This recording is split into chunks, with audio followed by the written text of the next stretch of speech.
Hello and welcome to Healing Tips from the Heart, Intuition with Helpers, Healers, and Guides.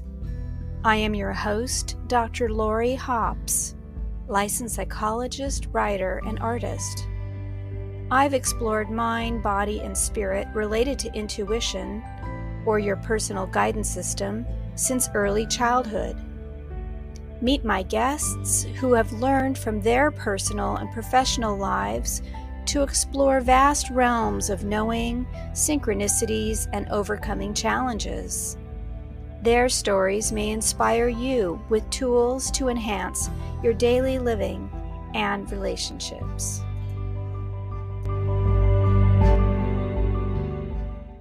Hello, everyone, and welcome my special guest for today, Carol Look.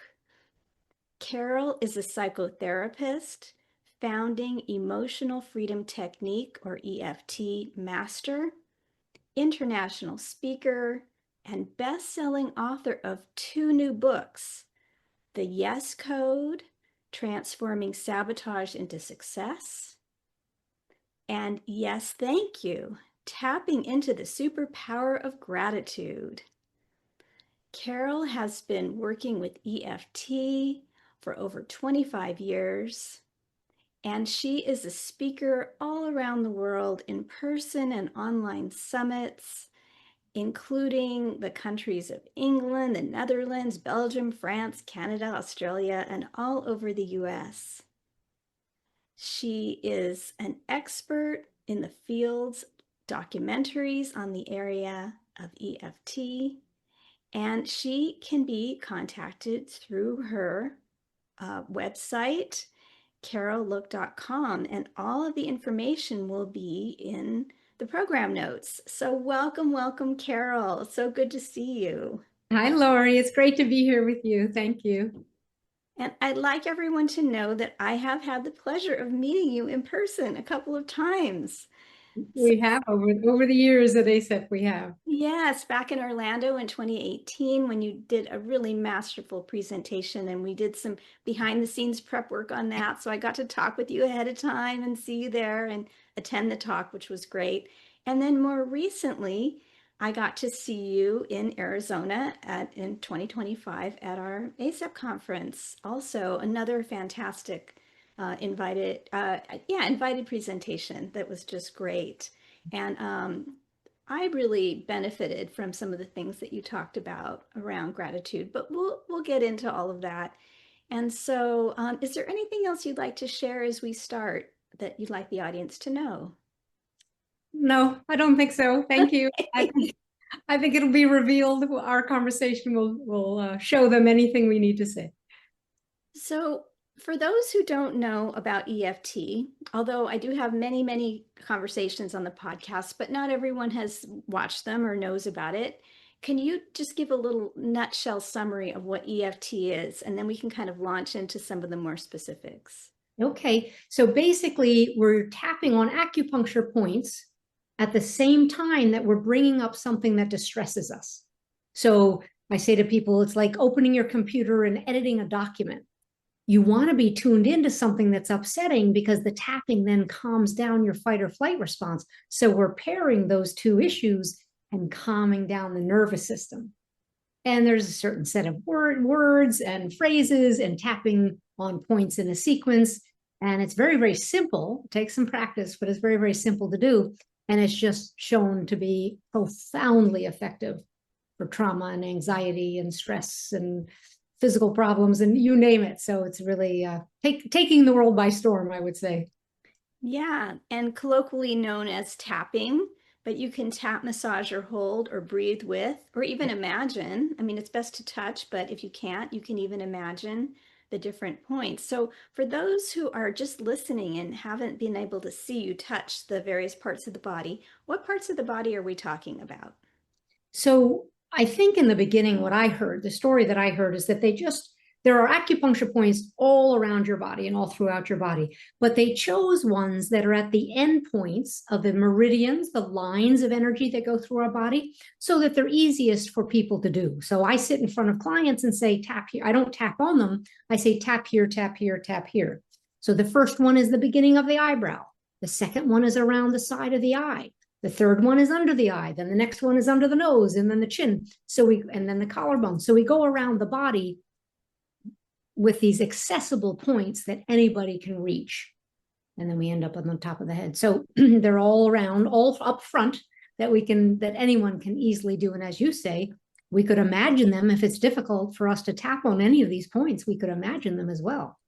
Yeah, there's a great story about, unfortunately, so there's a great story about Donna Eden, who is, one of the greats in energy medicine. And unfortunately, a few times she was hospitalized with very serious illnesses, and she would imagine these lines and meridians and various and other energy centers. And she was able to direct her consciousness through the body because she knew it so well and was so, connected to it already. So we're talking about the head, the torso, sometimes in some systems, the hands or the fingers, right?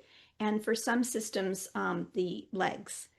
But that's basically it. Yeah. So thank you for that. Yeah. And so could you tell a little bit about your journey into this land? Because I know you started off in a, as a social worker and doing other types of work, right?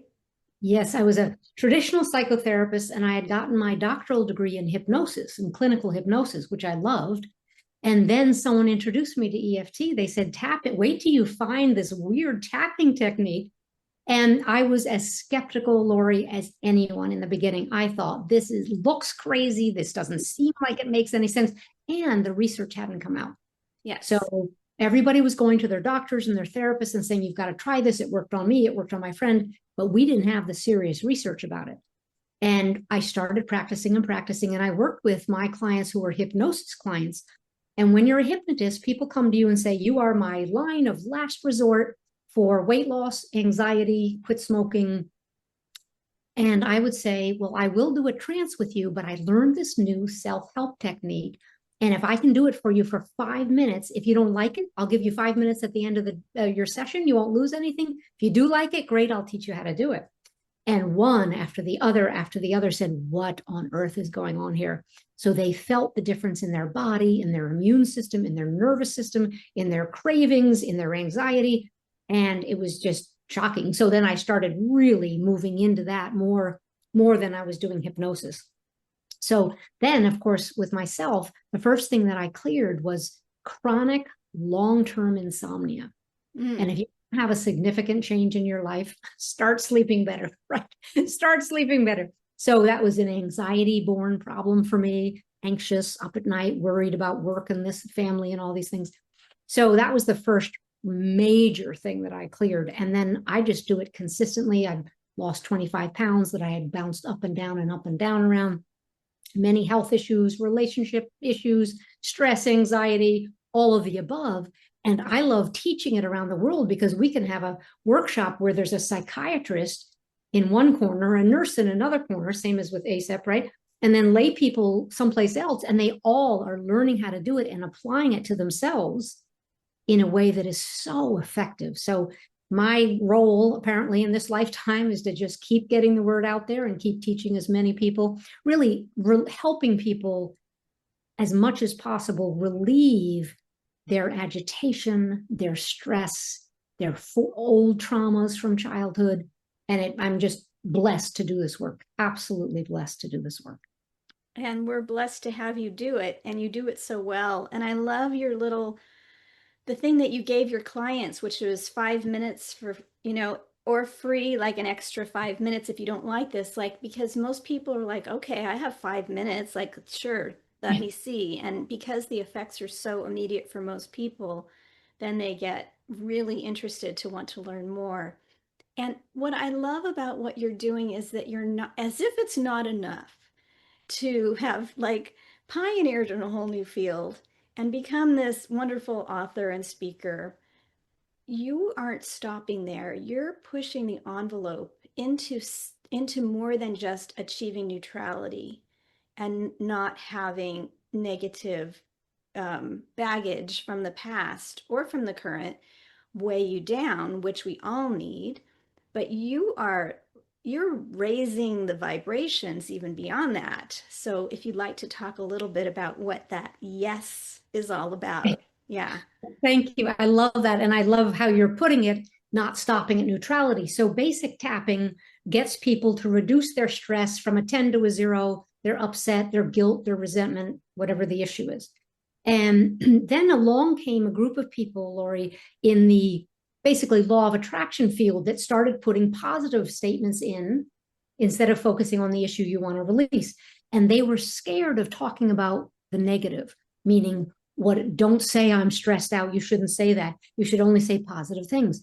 Well, that's not how EFT works. And there's no place for the positive affirmations to land if you haven't reduced the stress and calmed down your nervous system to begin with. Mm-hmm. So people kind of missed the mark there and started, oh no, we can only talk positively. Anyway, what I do is now I do it with gratitude. So after you've done 1 or 2 rounds where you've reduced your stress, your fear, your discomfort, your anger at your boss, whatever it is, when that has been reduced enough, there's room for gratitude. So now I do the gratitude list, thank the universe, list your gratitude, thank you for sending me solutions while you're tapping. And I have found it has just expanded that feeling of gratitude and raising the vibration. But again, it's easier to do after you have focused and reduced any discomfort or emotional strain you've got going on. Yeah, the image that's coming to mind is a plate full of food you don't want to eat. But then there's some plate full of food waiting for you, and you have to clear what's in front of you before you can take in something new because you're already filled up or engaged with or whatever. Like your mind might say, yeah, I want that shiny thing. But if your body and your consciousness and your energy field are already saturated with heavier energy or negativity or whatever, then there's no room for it. What I found, it's a great point. What I found with myself and with clients is that people were doing their gratitude list in air quotes, right? And checking it off the list, not feeling anything, but, oh, well, I did my gratitude list today, and not feeling anything, but they were satisfied that they at least had done something positive that someone had told them to do, or they had read in a magazine or in a book. And I thought, that's not the point. That we're not supposed to just check things off the list. We're supposed to really expand our consciousness, our feeling good, our feeling happy in the world in spite of what's going on in the world, feeling okay with what's going on in our life. So I really wanted to make sure we could tap into, literally and figuratively, get into the state of gratitude. And I know for me, there are just a lot of times I don't feel grateful. So I skipped the list. That's what was happening.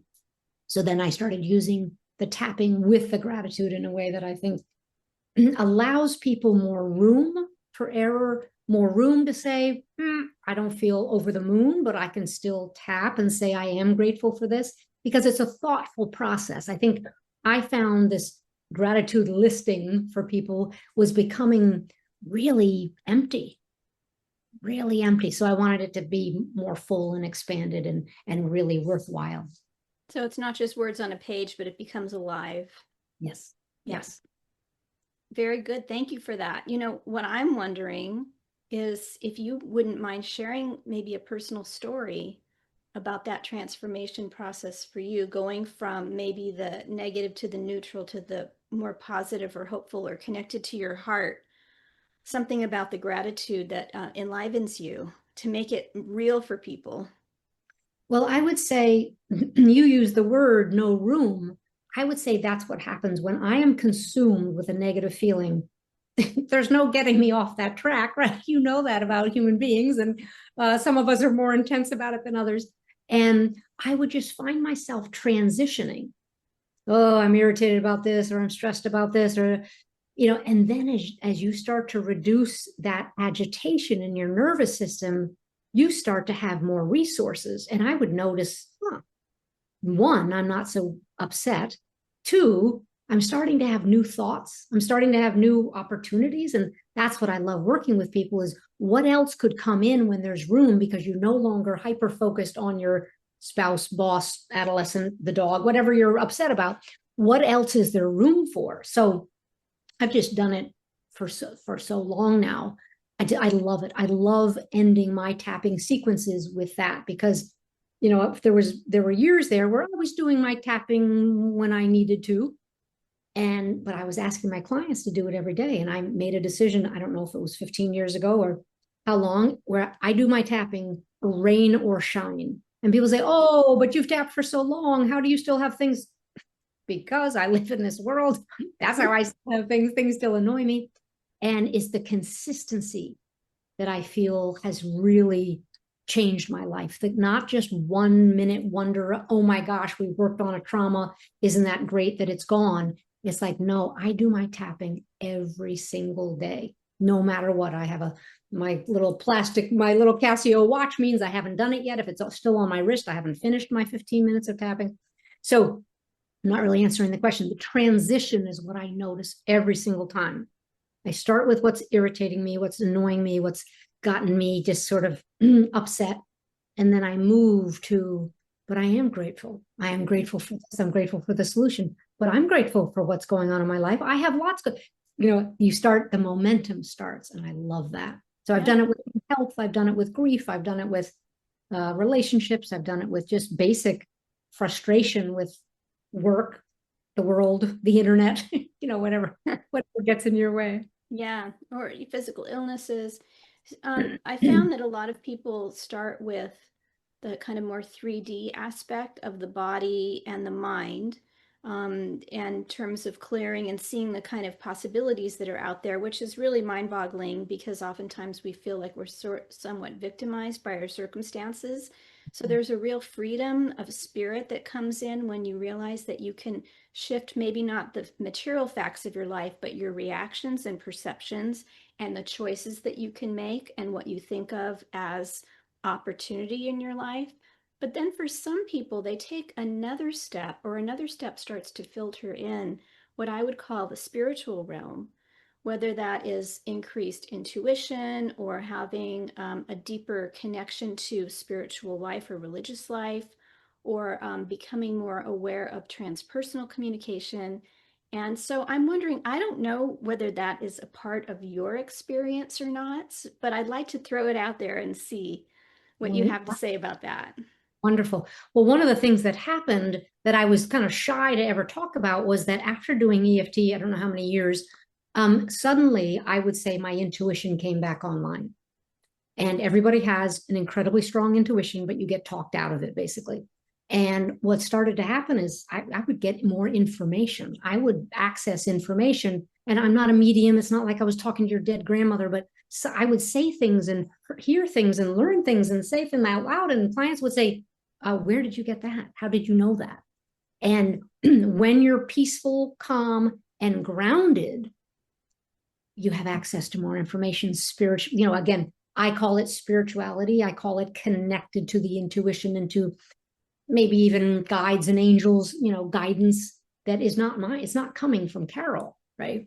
And so that happens regularly now. That is part of it. And I think how I would describe it is that I quieted down so much noise. I was born anxious, right? Okay. So I quieted down so much stress and anxiety and worry and frustration that then there was room for it. We go back to that word, room and space. There was space to have that intuitive hit, to have that, I trust my gut. I wonder why this is coming through. And if people quiet down that noise, that monkey mind, that chatter, there's a lot of opportunity for plugging into source, wisdom, otherworldly information. I mean, that may sound wild, not to your audience, but that may sound kind of wild, but that's what I have found. And I don't advertise it, put it that way. I don't say it out loud, but then people, when they talk to me, they figure it out. They know what's happening. Well, thank you for saying it out loud now. Thank you. This is a safe space. I'm thinking about our quote modern world and how AI is becoming more a part of it, and how I think it's going to be really important for us to ground into an authentic presencing as we learn to combine new technologies and new ways of understanding the world. And I like the idea of authentic intelligence or ancient intelligence, which is kind of like new AI. I'm thinking about how can I teach about this moving forward. But so it's new and it's old. It's ancient. It's almost like we're walking around with like another set of limbs that we have been dormant and invisible, but we were born with. And people are like, wow, how strange. I have an extra set of limbs. And, others would say, it's been there all along. Why haven't you been using it? Like, why did you put it away? So And they're it's all a natural part of ourselves because it's not as visible or spoken about with respect then or taught explicitly in many cultures. It's denigrated, it's seen as less than. But as you see, it helps so much. It's like having your own personal AI. well, yes, personal AI. And I think your point about regular AI, tech AI, which is interesting that I'm already seeing in people, is this tendency to farm everything out, phone it in, and people saying, oh, well, I just used AI to write my resume. I just used AI to write my article. I think, wait. I don't appreciate that. I mean, I can appreciate what AI does, Mhm. but it's not going to take us, oh, it can't take us over. And what gets lost in that process is the humanness, Yeah. it's the groundedness, is the authenticity. As authentic as an AI report can sound, if you ask the right questions, I don't think it's going to replace. I'm not afraid. People are afraid it's going to take over the world. Maybe it will, but it's not going to take over my world. Right? I like connection with human beings too much. It's just not going to work for me. The creative So process, connection from the heart, authenticity, these are things that we need to be able to be guiding, and how wonderful to have, all of this information at our fingertips and so much quicker to do things and unlocking the mysteries of ancient languages. And, who knows what we're going to learn about humanity and the world and ourselves. But that I see it as ideally an enhancement of what we're doing. So, yeah, but thank you for being so upfront about your intuitive renaissance or renewal or rebirth, yes. because I sense that from you, that you're highly intuitive, very plugged in, that you can read a room, that you kind of um, read energy, like I see that in you and the way you conduct yourself. So whether you're aware of it or not, I can see that. So it's nice to know that you are aware. Thank you. Thank you. And you can see it because you're there too. Yes. Well, what's interesting is it got kind of talked out of me in my books. I talk very openly about my parents, who I love dearly, and I was incredibly close to both of them, and they were both alcoholic and Mm. different kinds of alcoholics. So I had to develop a certain kind of understanding. Like, is somebody drinking now? What's going on? Like, I had to develop these senses. And then every alcoholic in the world says, no, I haven't been drinking. So I would sense it, feel it as someone walks in the room, and then someone would say, oh, no, there's not a problem. Oh, there was a problem. Yeah. Now, I wasn't in danger. We had a roof over our heads. We went to beautiful schools. The only danger was a car accident here and there, right? Which is terrible. But I mean, I was not being hit. I was not, any of that. And it was still very scary because I was waiting for the other shoe to drop, waiting for, oh, is someone sober? Is someone a relapse? Is someone's, and that screwed up my wiring because Mm-hmm. I feel it and 100% know that somebody in my life was drinking, and everybody would say, no, it's not a problem. No, it was a problem, right? So I got talked out of what I knew in my gut. And that's why I then got shut down. And then I was in corporate for a couple of years and before becoming a social worker. And so I had to really work on bringing it back online. I didn't know it had been shut down. How did I know? I was just living my life. I was just trying to take care of my family or take care of myself. Yeah. So the process, everybody has some way that in their childhood they're talked out of their intuitive senses, and that's how I was. So bringing it back online was very, very important. And not everybody wants to hear what you have to, what or what you sense. So that was part of it too. Absolutely. And that's still that's always a struggle. Thank you for that. I think a lot of people in the audience are going to relate in some way to that. It's a denial of your internal reality. Yes. It's like you have your BS detector and you can smell when something's off. Yes. And they're like, oh no, the cheese is fine. And you're like, it's been there for a month. Like, it's not okay. Here, Not a, have some. We'll have it for dinner. And then you're getting sick later saying, I knew that this wasn't all right. But we have to know ourselves and then be reflected accurately in our environment and by our loved ones and those in power. And when we're not, which often happens even in larger society, then there's a discernment process, and it takes incredible inner strength to stand up and say, no, I know I'm right, even at the risk of challenging my relationships or my attachment. And Mhm. that kind of ties into your talk about low self-esteem, which I know is also part of your really important work in your book, but also in the work that you do. And it's such a rampant part of at least colonialized Western society. I've heard some people talk from esoteric and Eastern traditions saying, I think the Dalai Lama said, what's low self-esteem? Like, how can you not be caring about your own self? Why would there be a division within you? Like, it was a concept that he didn't have. It was kind of shocking to him and confusing. Oh, that is fascinating. I mean, low self-esteem just means you don't value yourself the way you value others. And when I was a child, I needed to value what was going on. Of course I took a back seat. My sisters and I took a back seat because we that if someone was drinking, that was front and center, right? Then you grow up with habits of checking on other people. Are you okay? Are you okay? Are you okay? Instead of saying, wait a minute, that's a no for me. I'm not going to say yes to the boss about this. I'm not going to say yes to the boyfriend about this. I don't want to do this, or it's not good for me. And you start to develop habits of not valuing your own input, your own thoughtfulness, your own sense of, is this good or not for me? And then just builds, it just snowballs. So, I have clients who come to me and say that, what, frankly, with my first, relationship in college, I did the same thing that I'm doing in my second marriage.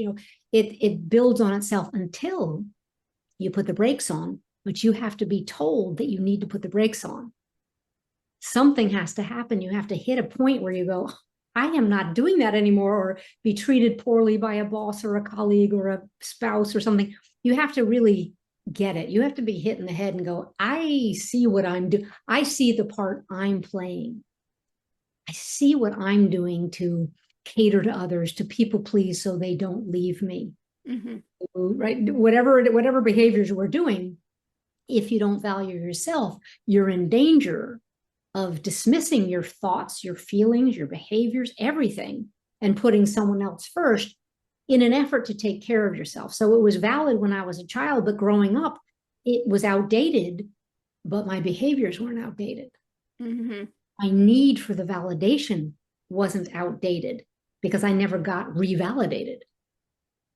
So people grow up and you'd think they'd grow out of that, but they don't. And how do you know? You look at their behavior. In my case, look at my behavior. What was I doing?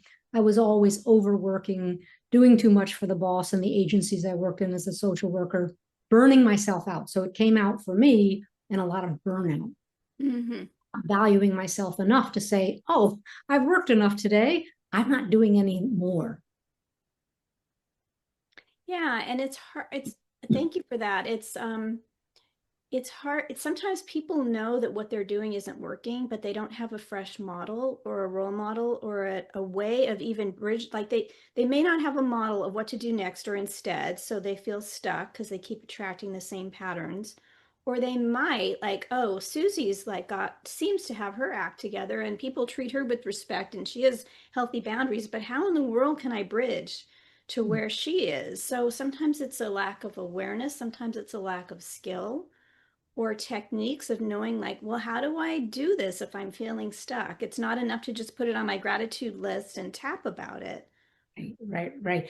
The habits is it's so important to see habitually what we do repeatedly we can't see, right, because it's sort of unconscious. Then someone points it out and it's very painful, and as you say, but what do I do instead? Yeah. I've always been the one to raise my hand with the boss. I've always been the one to say, oh no, I'll do it, I'll take care of it. How do you then transfer that and change that, transform how you're behaving without rocking the boat. And that's what we do. That's what we have to not be afraid of, is rocking the boat. Yeah. And Because you when may you lose start some saying no, relationships, yeah, and you may lose a part of yourself and be criticized and held down.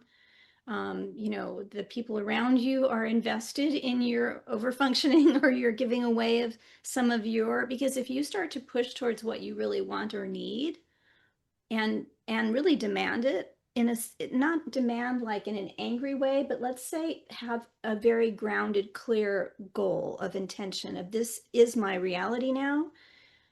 People around you, they're not, they didn't suddenly get that same dream for you. They didn't show up Monday morning going, I'm going to accommodate to your new view of yourself. So they're going to push invest, back. invested is the right word. I remember I'm reliving a few times of that at work situations where, it just wasn't right for me, and it was time for me to move on, or time for me to go from 5 days to part-time, and bosses having quite interesting reactions that now I can look back and say it's interesting. Back then it was shocking. I think I froze, what? Yeah. What do you mean? So as you say, people aren't invested in your new sense of yourself and your new sense of taking care of yourself and wanting to support yourself. So it is a process. It's never an overnight quick transformation. However, the awareness must come first. Like, I don't like what's happening. I don't know I don't like who I am in this relationship, friend, colleague, romance, whatever, siblings, whatever. And I'd like to make a change. That is the absolute first step. Then the work comes, then the hard work comes. Yeah, connecting to that new reality.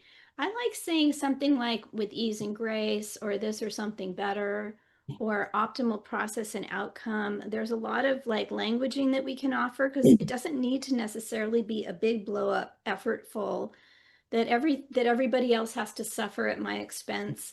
Like, we have a lot of beliefs about what change means, and sometimes it's like, surprise me with something delightful that meets everyone's needs in the easiest and most loving way possible. And then that's when miracles show up, and you're like, I couldn't have written this. Like, I didn't know it was possible. So beautiful, because we all fight change. I mean, people are afraid of change because change means something different to all of us. But not, I don't know a lot of people who are like, oh, goody, I'm going to change and my relationships are going to change. So if we're open to that possibility, which you can do with the gratitude tapping, Mm-hmm. I'm grateful for the opportunities that have been shown to me. I didn't even see this coming. That's a great way to incorporate it and say, I'm willing to be open. I'm willing to stay open. I have a fixed view of what might happen that's negative. You know what? I'm going to put that on the back burner. What if I could be open for a few minutes a day? That changes the energy, the vibration, and usually changes the outcome. Yep.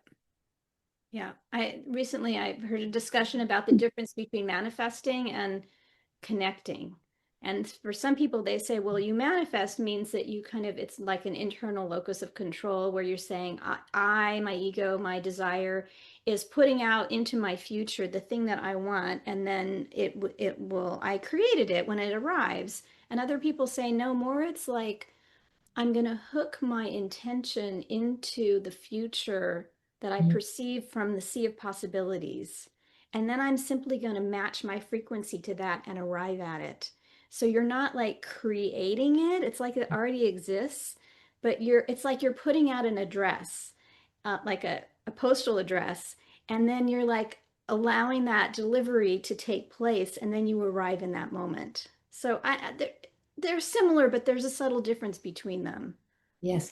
And I call it emotional abundance. Tuning into emotional abundance means you tune into that vibration that is emotional. Forget the thing you want. Forget what you're trying to create. How would you like to feel when you get there? Oh, I'd like to feel abundant and easy and graceful and fun. And okay, focus there now. And where else could you get that? Because people are all focused on the money, or when they're paying the bills. I understand that. Well, what could you focus on now that would make you feel freedom and ease that you think you want over there when you get the success and abundance? And people are like, well, I don't get it, but I don't have it yet. I know you don't. So try it. Try feeling how you would feel now. And that's what you're saying. I think the second one, Yeah. with intention, try feeling it now.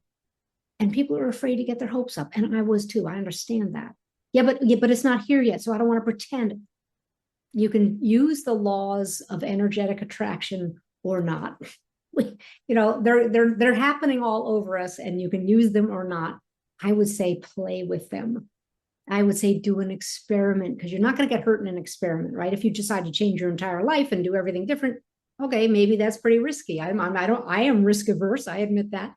But what if you did an experiment about emotional abundance, about saying what else is possible? I love the word, what you were saying, what else is possible, this or something better, with ease and grace. Like, what if we all had that attitude? A few minutes more a day does not have to be 24 hours a day. But what if a few more minutes a day we were in that space? Let's talk about the way you and I talk about energetic space of, hey, wouldn't that be fun if? Wouldn't that be exciting if a solution came to me that I didn't see coming? I love it. And you can even, if you're ready, you can even supercharge it more and act as if it's already here, and then say thank you for delivering that. That's what I love. Because there is no difference between now and now and now and now. Like it's all now. And so bringing that in and saying that you're ready. I'm ready to live in this way. Yeah. So these are great gems. I love where our conversation's going. It's fun. We ought to have one day we'll have a conversation, maybe at the next conference, about time and that now, and alternate realities, and how do you step into one? That's another field that has been absolutely exploding in the last decade, but that is pretty cool too. Well, it's already happening. Yes, thank you. Exactly. We're already enjoying that conversation. And saying, remember when we talked about that on the podcast? And here we are. Perfect. Yeah. Lovely. Well, we're coming to the end of our time, and I'm wondering, is there anything else you'd like to share before we say goodbye for today? If people don't know about tapping, I would say it's simple, it's easy. Go ahead and try it. You can't do it wrong. You can do it maybe not so powerfully or a little bit ineffectively, but you're not going to do it wrong if you follow the basic directions. But tune into your body and notice how you feel. Do you feel something different? Do you calm yourself down? Because my interpretation is the problem with the world is we're so ratcheted up on anxiety and stress that then we're overreacting with each other. We're pouncing. We're doing ping pong back and forth in an argument before being thoughtful and listening to ourselves and listening to other people. And if everybody did 5 minutes of tapping a day just to calm down the heat that's going on, we would have a different world. Everybody would be in a different family. I know my family would be different even now, right? If we were all calmer instead of this blowback, this reactivity. So they give it a try. Do the gratitude tapping. You can go get a free version of the gratitude tapping from my website and see if you can tune into that and what you notice changing in your life. Thank you. I'm with you in that elevated reality. And recognizing also that we have work to do for clearing, that it's not just wishful thinking, that when we dive deeper into the shadow aspect, that's where the pearls are hidden. And it takes courage, but we're not doing it alone. Yes. There's a deeper and broader field of people who are venturing into this aspect of reality. And it's a pleasure to count you as one of those people in my life. So thank you so much. Thank you, Lori. What a pleasure. What a great conversation. Thank you. So I know, Carol, you have a generous offer that you'd like the audience to know about. And if you could share what that is, that'd be great. So I have a bunch of free videos and the gratitude challenge available on a portal as part of the book, but you don't have to go buy the book to do it. I'm going to give you the link. So they could go to www.theyescode.com/thank you. And that's part of the new book portal. And they put their name and email address in there and they get all the videos. I have maybe 7 or 9 tapping videos about what gets in your way of doing gratitude, of feeling grateful, what's in your way. And then I have a 30-day gratitude challenge all written out for you. So that's a nice freebie for people, nice gift for people. I love it. Thank you. And that all that information is in the program notes. So just scroll below the video and we have Carol's bio and her website and links to the books and of course this very generous portal that you've created. Thank you so much for helping take care of the world in your own way while you are also taking care of yourself. Thank you, Lori. To you too. Okay, take care. Bye-bye, everyone.